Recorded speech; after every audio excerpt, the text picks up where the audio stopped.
So,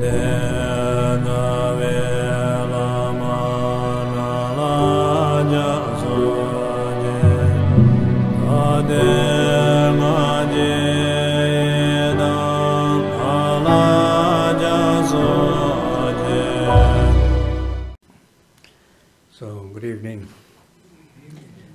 Very happy to be here this evening. And always, whenever I come here in Yogaville, very happy. And this is always to community, Serena Ridge and Yogaville community here. We're always trying to get closer to each other, know each other better, connect with each other. This is a beautiful experience, and I look forward continuously doing that in the future.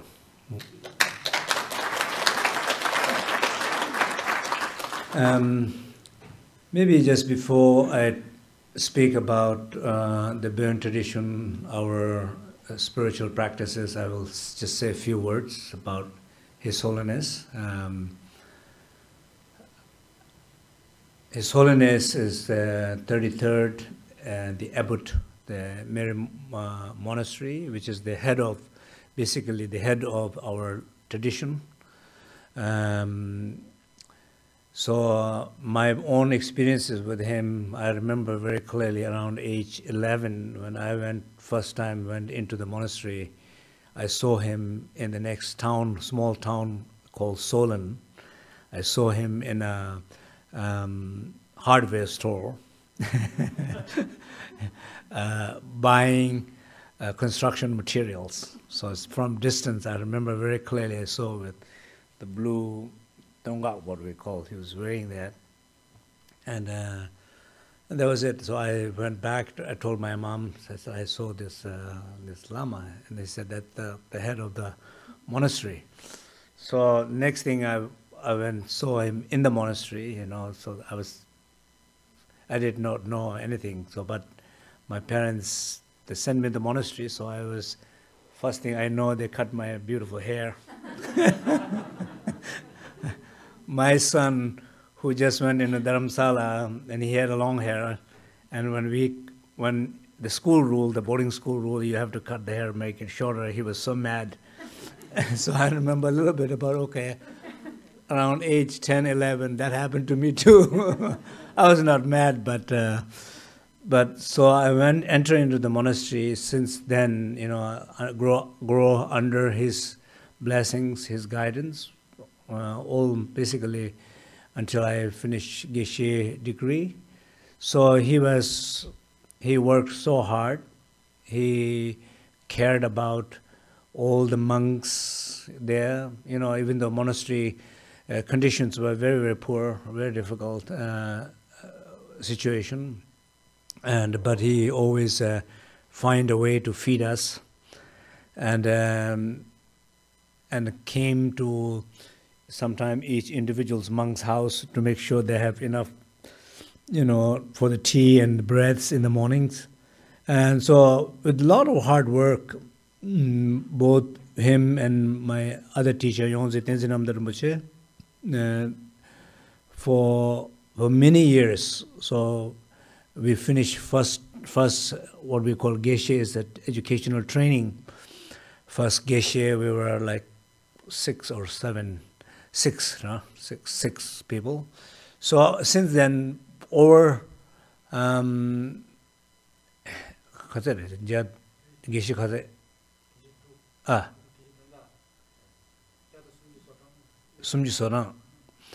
over hundreds now Geshes have trained under him. So Geshe basically, it means basically it's like a PhD. And in some way it's much more tougher than the PhD, I think. So that's not a, how you say, easy task. So that I think as a result of that, you know, like our community has expanded, people went to different places, like myself coming to the West. I don't know why I came and how I end up here. But somehow I think everybody has something, you know, karmic related things. You're meant to do something. Life brings you some places. So, but there's no way I could do what I do unless his blessings, what they had taught and given us. So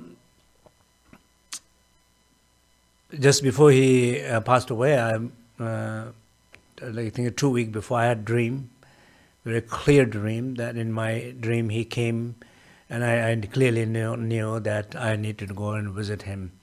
So I planned that and went and canceled some of the programs, and the day I arrived in the morning, and went in his house, and he was lying in his bed, and I was able to give him a little foot massage with oil, warm oil, and that afternoon he passed away. So it's like I was able to meet him before. So there was I was very fortunate to able to have that experience. So if, in some sense, it's we expected. He's been not well for some time.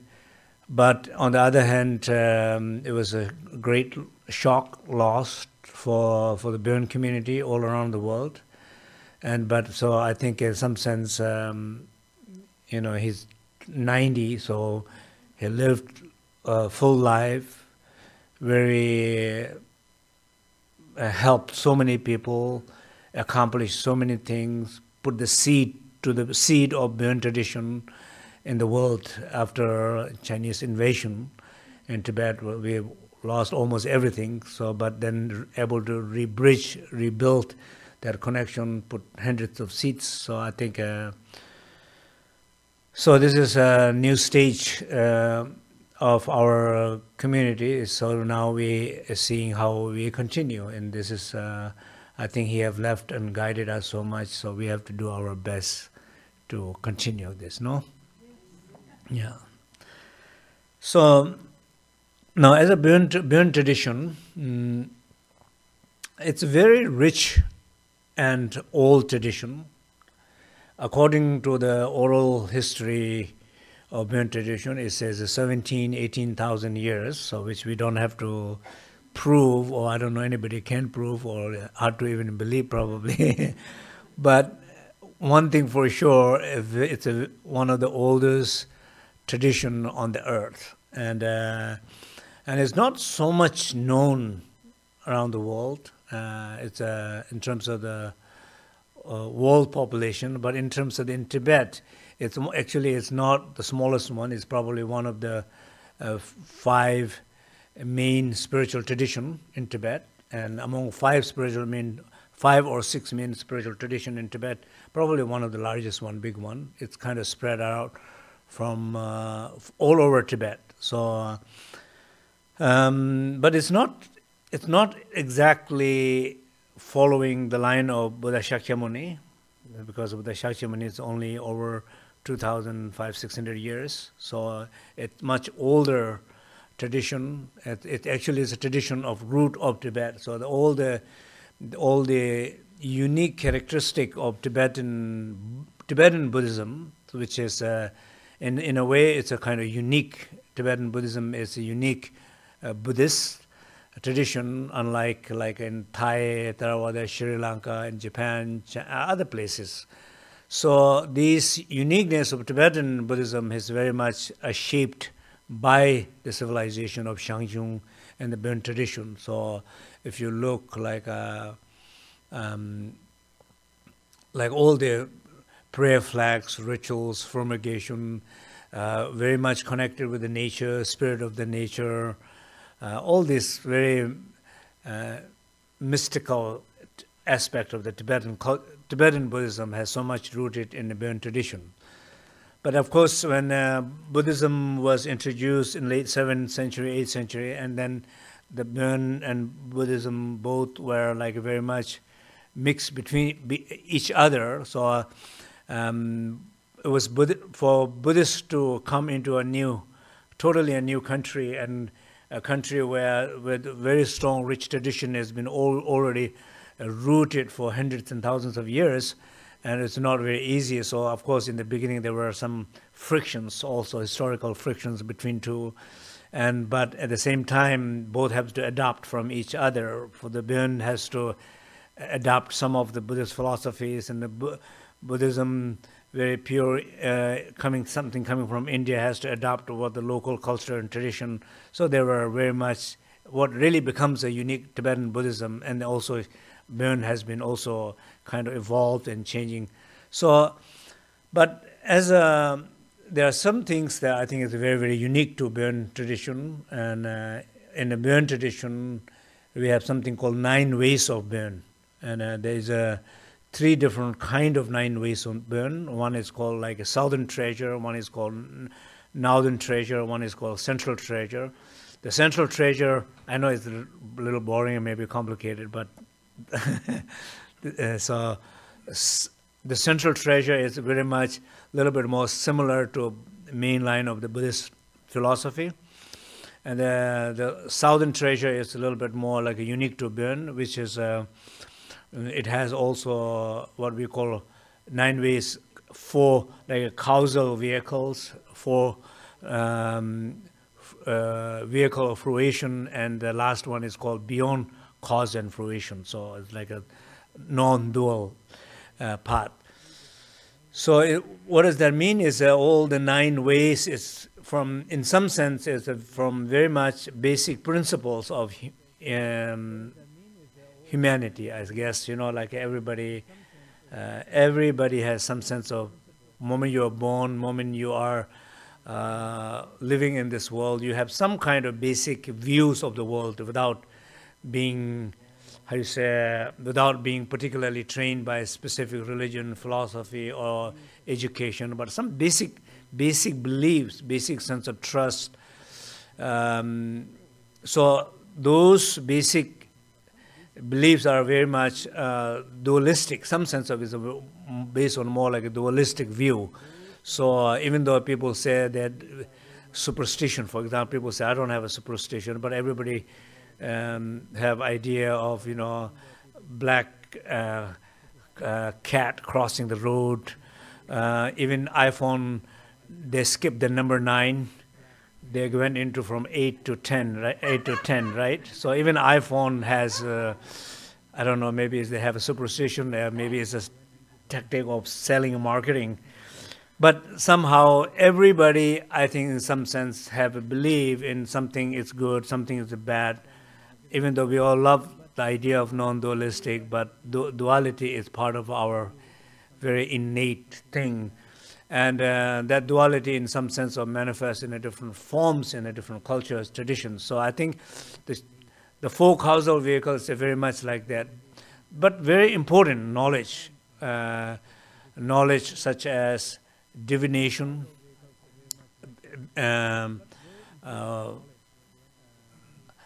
you know, there are many different kind of divinations that talk about divination through doing malas, divination through astrological calculations, divinations with knots of like a 360 different knots, the formation of knots. That knots are made out of very specific wools, and so it's very, very sophisticated. I call it very civilized or sophisticated shamanism, and but very, very so much depth and sophistication in their form of divination. Even dream, like using a dream as a way of predictions. You know, like basically entering into dream to understand the reality, understand the future, understand about each other, predicting things, and astrology, for example, and then like rituals like a soul retrieval. People, you know, some things that cannot be diagnosed by medical things. People say, doctor, if you go to the doctor, they say you're fine, but you know you're not fine. You know you have some difficulties. So there are a lot of rituals, astrology, divination, which predicts to do certain rituals. So if astrology will tell, okay, you need to do these things. It will tell, okay, the combination of star planet is not good, whatever, so you cannot do this thing and that day. If you really have to do it, then you have to do perform these rituals. So there's always some solution and some rituals for to clear something. And those rituals are believed to be very, very important in our tradition. In the Burn tradition, it's very, very important. And of course, there are some people believe so much into it, and other people believe less into it. Even in one family, the husband might be very much into it, or wife might be not into it. So it's very much, the knowledge is there in the Burn tradition. And I think growing up, I used to not get into so much into it, but I clearly do believe there is truth, there is benefit of that, because it's like this. If your mind is clear, then your mind is clear. You know, you don't have to worry about people talking whatever people talk, or whatever superstition, cat going up, down, doesn't matter. You know, there are cats goes ups and downs, right? But if your mind is not clear, if you're always in a very vulnerable situation, you always are worried about things, then every situation makes you vulnerable. But when you feel vulnerable, what do you do? What do you do? I give one example, okay? My mom is into these kind of things. So, and when somebody wears like one of my clothes or something like that, and then she will say, okay, she said, you don't want her to keep my son clean. So she will clean the blanket by making sang fumigation offering, and then she will move this, and that's it. That's it. For her, she recites the mantra, blanket is, dry cleaned, cleared, purified. Or wind clean, smoke clean, whatever you want to call it. It's clean. For in her mind, it's clean now, right? Just clean. That's what matters. But she needed to go through that to experience that cleanness in her. But if you feel some sense of something is wrong, something is not right, but if you don't have any method, way of doing it, then you live with it. I think that's what I think is some sense, some basic sense. We always able to create some very vulnerable situations in our life, some doubts and questions, and but then we don't have the solution for it. So I think some sense, I believe that in traditions like in Burn tradition, with all these causal vehicles, it understands the basic conditions and basic problems in the human mind. But when they create something like that, it provides some kind of methodology to work with it and play with it. So all those kind of knowledge is called causal vehicles. And I don't know, like if you've seen prayer flags, right? People love prayer flags. And I was amazed by how much prayer flags people use in California. If you drive around, you'll see a lot of windows with the prayer flags. Even in Berlin and Germany, and I've in my neighborhood, I know at least 3 of them. The street that I sometimes spend some time there, and one window I know this. I don't know who lives there, but sometimes the prayer flags are kind of rotten. They need change, but they don't change.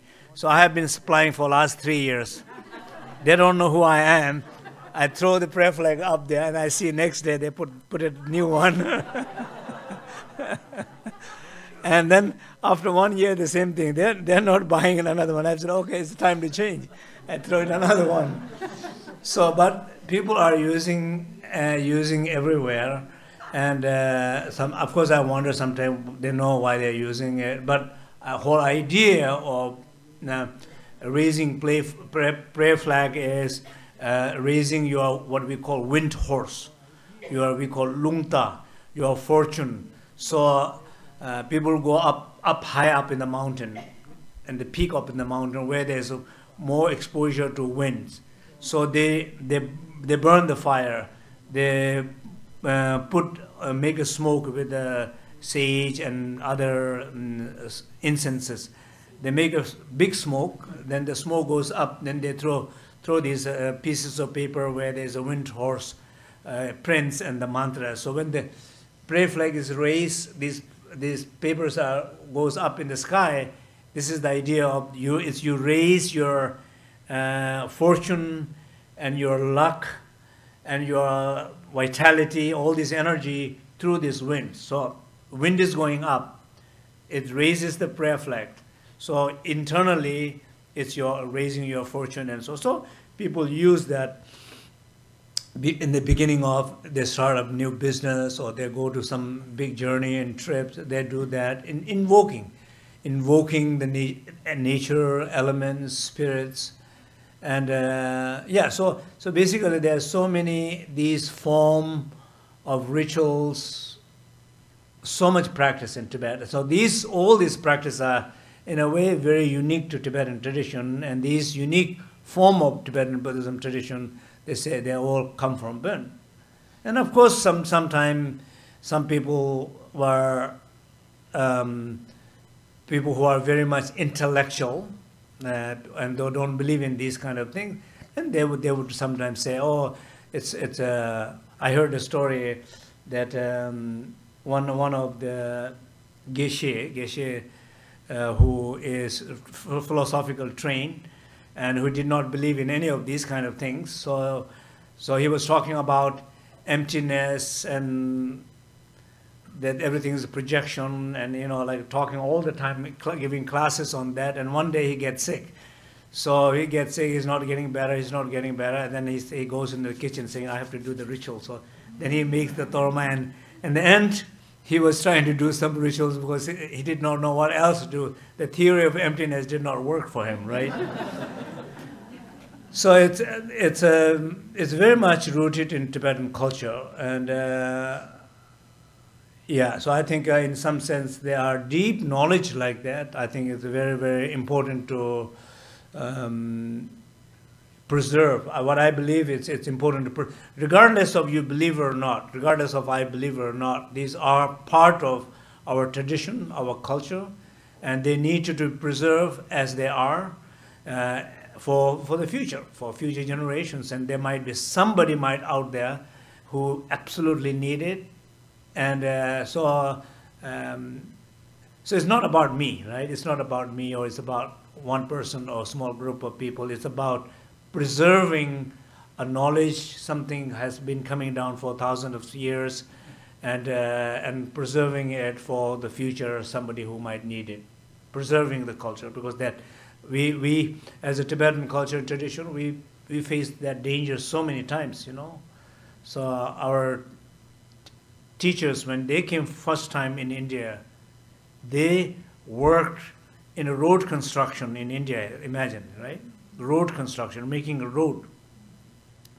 And so living a very, very hard life, but one thing they said they wanted to do, as my teacher said, I need you to, train all of you. So there's no one single thing is not important. Everything is important. So as growing up, sometime I remember very clearly, I said, oh, I'm not interested in this topic.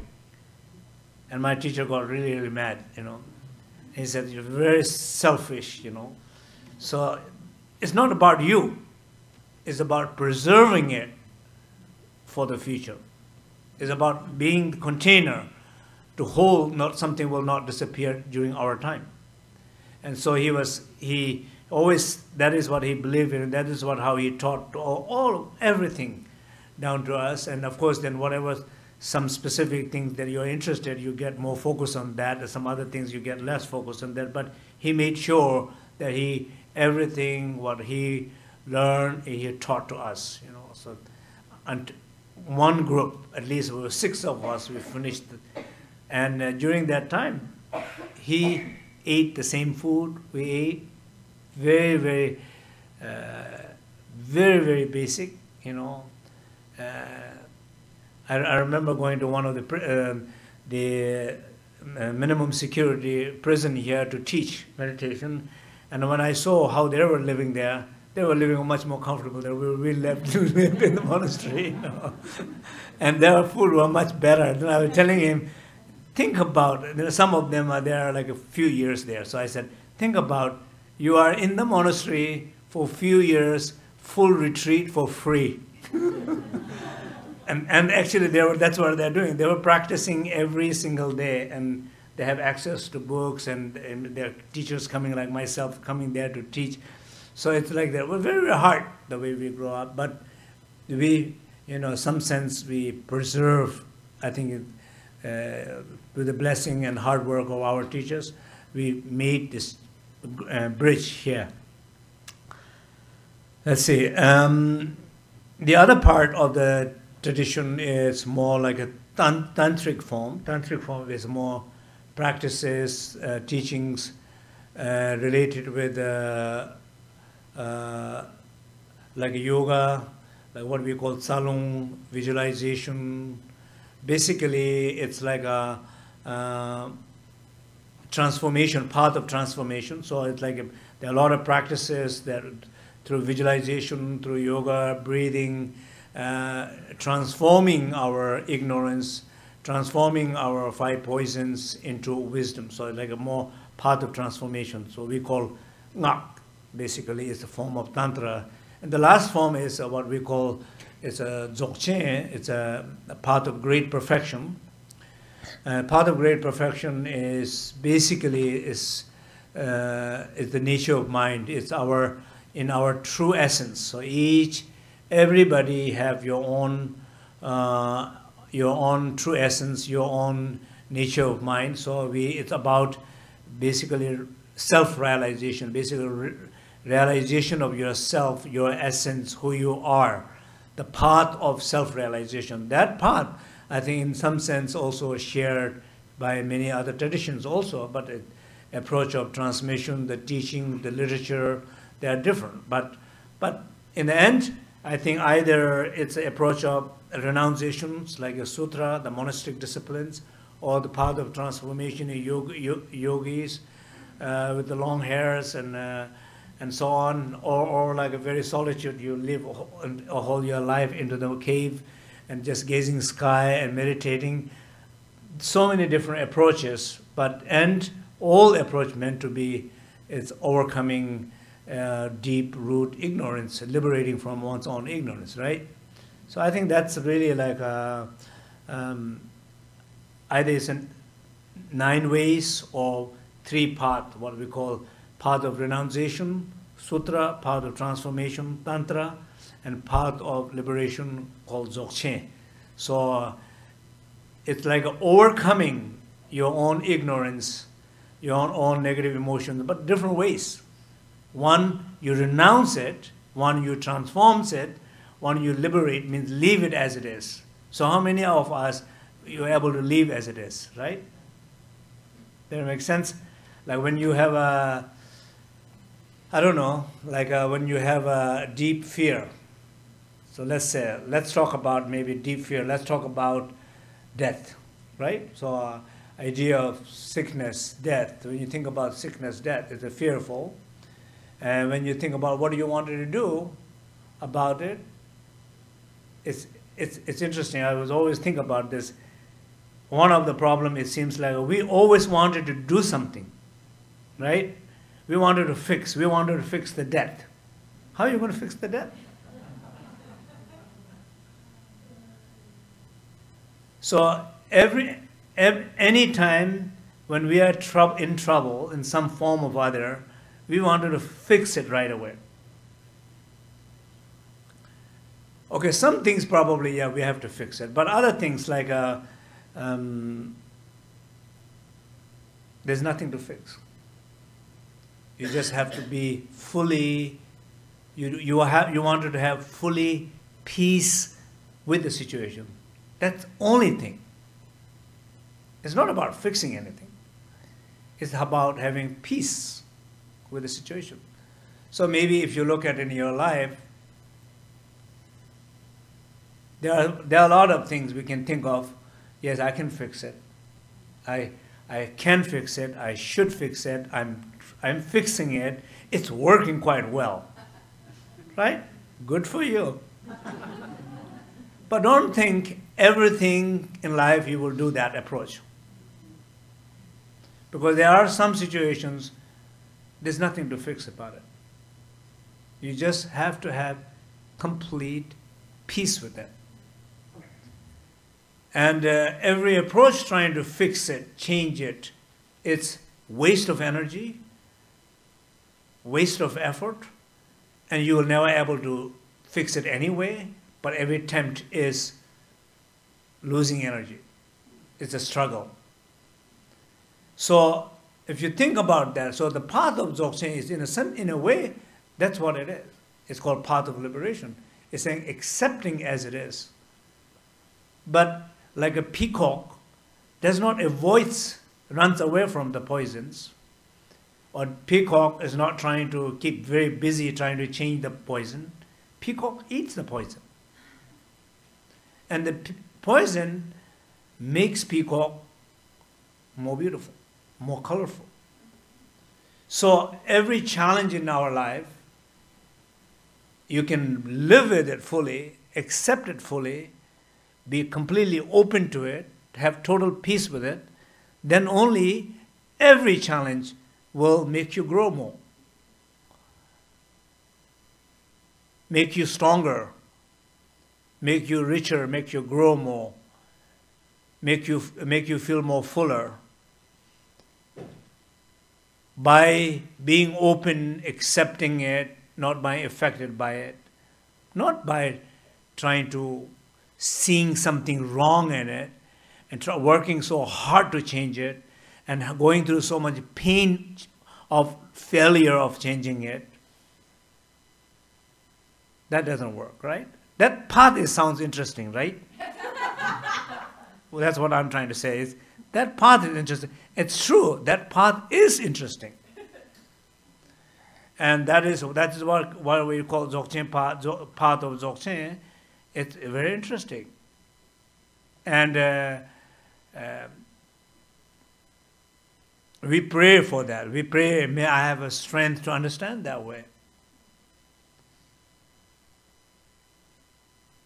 Or we pray, we sing, at least when we are trying to change all the time, just to realize it's not always about changing things. Sometimes you can leave it as it is and allow things to change in its own timing. And usually the universal schedule is far better than your schedule of your pain ego. So those paths are there, and they're very rich. In some sense, these teachings are transmitted masters who did not know even how to read, did not understand the literature, the richness of the Burn literature, but they have direct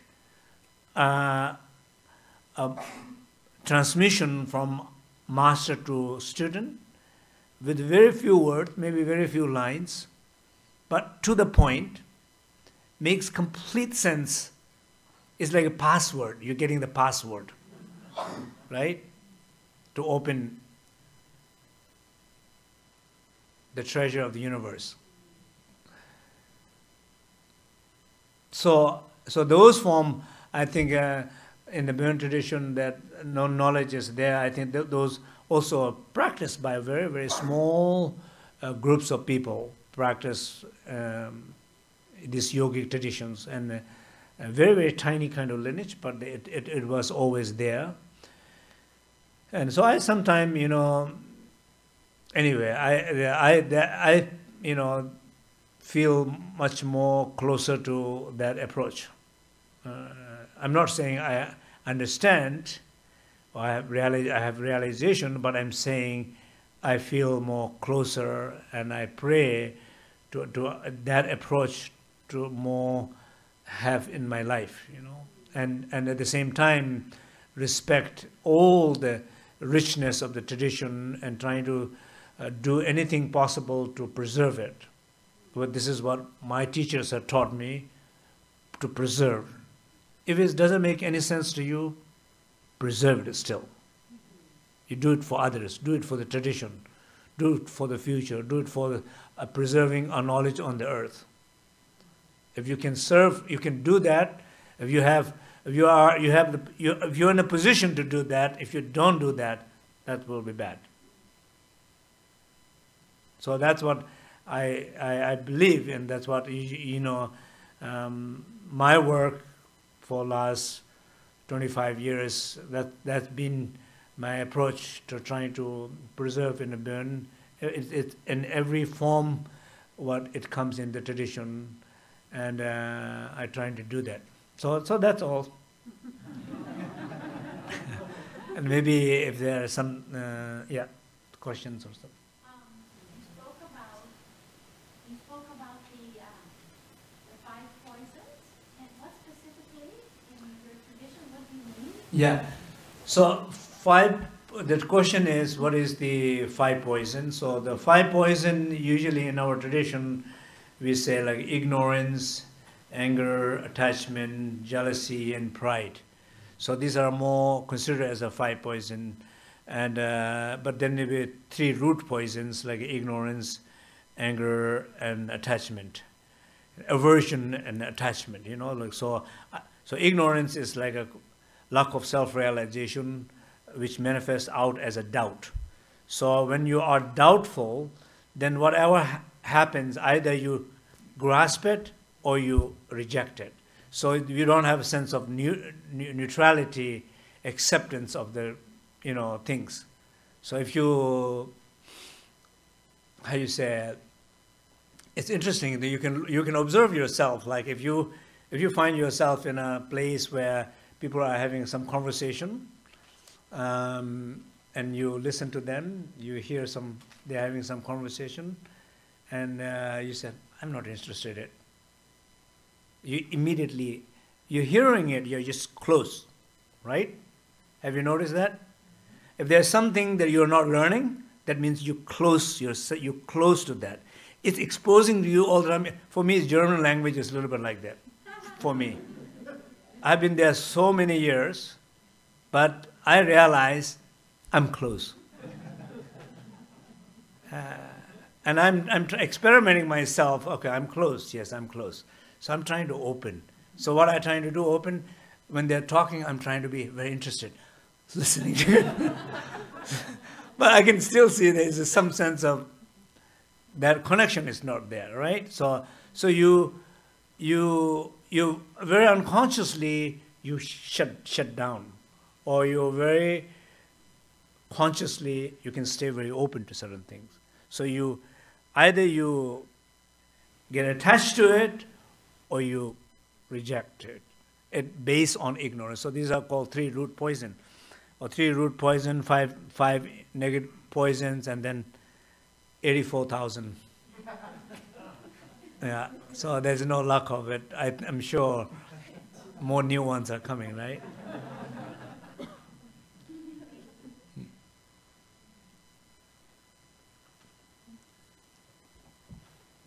Thank you so much, Tenzin Rinpoche. That wonderful, wonderful talk. I think we firstly appreciate so much your personal sharing with your experience with your master. It means so much to us to hear that relationship with the teacher, the guru, and the student. And the student, when he or she has become the teacher and has become that container, that one that preserves and tries all, well, I must just say, your dedication and commitment to carry on this great heritage. We feel so truly fortunate to have you amongst us and to come and to share that teaching and your heart with us. The Bon Buddhist teachings and principles and practices, I think all us yogis can very much relate to, because we have that very same goal, to be free of attachment, anger, and so on. And our own teacher, Sri Swami Satchidanandaji, also taught us the pathway to that truth and self-realization. And our love for our own masters, I think we can show by dedicating ourselves to practice those teachings and to be becoming the examples. And so we wish to just offer our humble gratitude to you. Shiva Moore, our executive director, will offer you a token of our gift.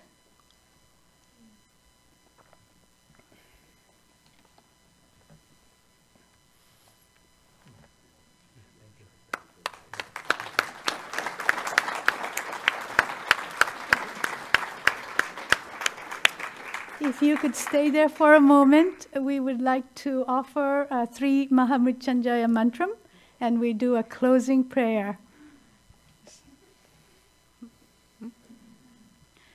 We certainly would like to offer our prayers for your health and well-being, all the geshes and lamas of this incredible tradition, and its continuation, and all success. And for your 25th anniversary, we wish you all the success. We join you in the joy of the celebration.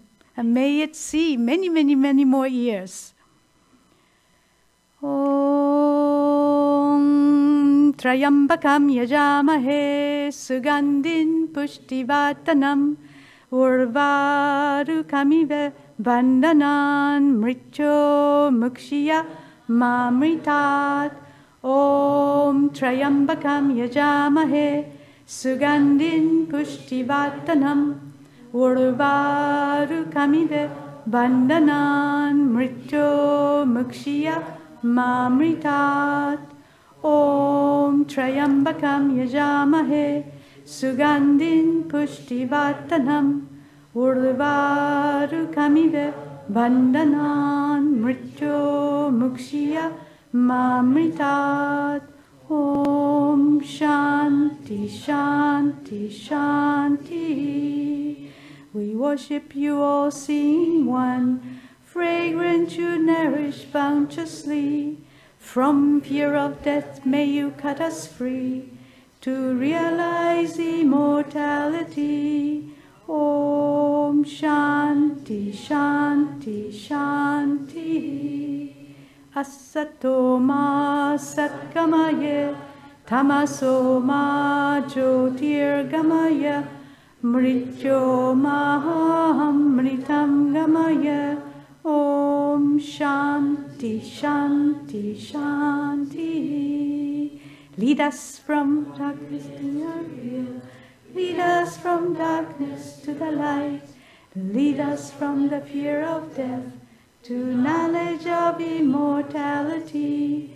Om Shanti Shanti Shanti.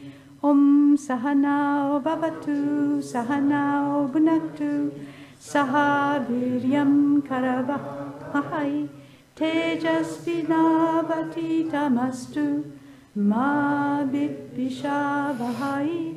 Om Shanti Shanti Shanti. May God protect us, grant us wisdom's fruit. May we gain energy to know the truth. May our intellects grow clear and bright. May we cherish no ill feelings toward anyone. Om Shanti Shanti Shanti. Kayena vacha manasendriyeva bhujatmanava prakrite svabhavat karomyadhyat sakaram parasmahi guru varayeti samapayami. Whatever actions I may perform, impelled by the forces of nature, by body, word, mind, senses, intellect, soul, I offer to the feet of my Sakurudev. Loka samasta sukhino bhavantu. Loka samasta sukhino bhavantu. Loka samasta sukhino bhavantu. May the entire universe be filled with peace and joy, love and light, and may that light of truth overcome all darkness. Jai Shri Sakuru Maharaj Ki Jai. We give honor to all.